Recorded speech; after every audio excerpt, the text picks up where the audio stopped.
आज आपण मस्त असा चटपटीत रसरशीत आंबट गोड तिखट चवीचा चुंदा बनवतोय। त्यासाठी इथे मी ह्या 2 तोतापुरी कैऱ्या घेतलेल्या आहेत। ह्या आंबट कमी असतात, त्याच्यामुळे शक्यतोवर ह्या कैऱ्या घ्यायच्या आहेत। स्वच्छ धुवून याच्या वरच्या साली काढून हे पहा, इथे मी याचा किस करून घेतलेला आहे। कैऱ्या किसून घ्यायच्या, किसणीवर असा लांब लांब असा आपल्याला हा किस करून घ्यायचा आहे, एकदम बारीक असा किस करायचा नाही। तर आता इथे जाड तळाची कढई मी गॅसवर ठेवलेली आहे।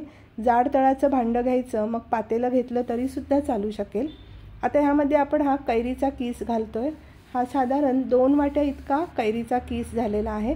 त्यासाठी 2 वाट्याच म्हणजे समप्रमाणात आपल्याला गूळ घालायचा आहे। इथे मी हा ऑर्गॅनिक गूळ वापरलाय, तुम्ही गुळाऐवजी साखर सुद्धा वापरू शकता। इथे मी ही 2 चमचे साखर सुद्धा घातलेली आहे। तुम्ही फक्त गूळ किंवा फक्त साखर सुद्धा घालू शकता।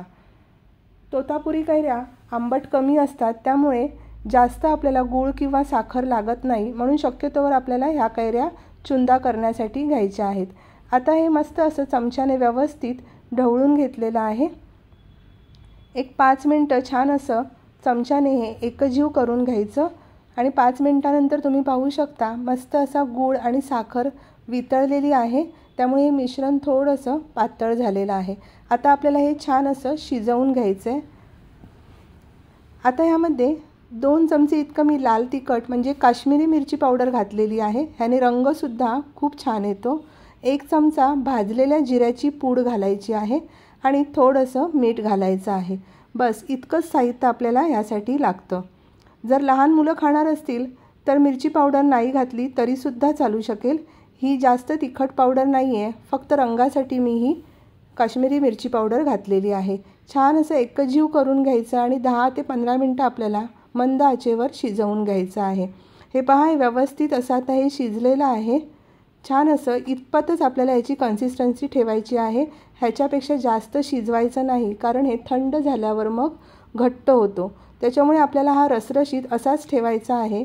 तर 10 ते 12 मिनिटांनंतर मी गॅस बंद केला। रंगसुद्धा किती मस्त असा हा आलेला आहे, पहा तुम्ही। छान असं एकदा परत चमच्याने ढवळून घेतलं। अर्धा ते 1 तासासाठी आपल्याला गार करून घ्यायचं आहे आणि आता एका भांड्यामध्ये आपण हा काढून घेतोय। गार झाल्यावर हा थोडा घट्ट होऊ शकतो, म्हणून सुरुवातीलाच आपल्याला गॅस बंद करायचा आहे। तर इथे मस्त असा आपला हा कैरीचा आंबट गोड तिखट चवीचा रसरशीत असा चुंदा तयार झालेला आहे। खूप अगदी मस्त अप्रतिम होतो आणि जास्त साहित्यसुद्धा लागत नाही।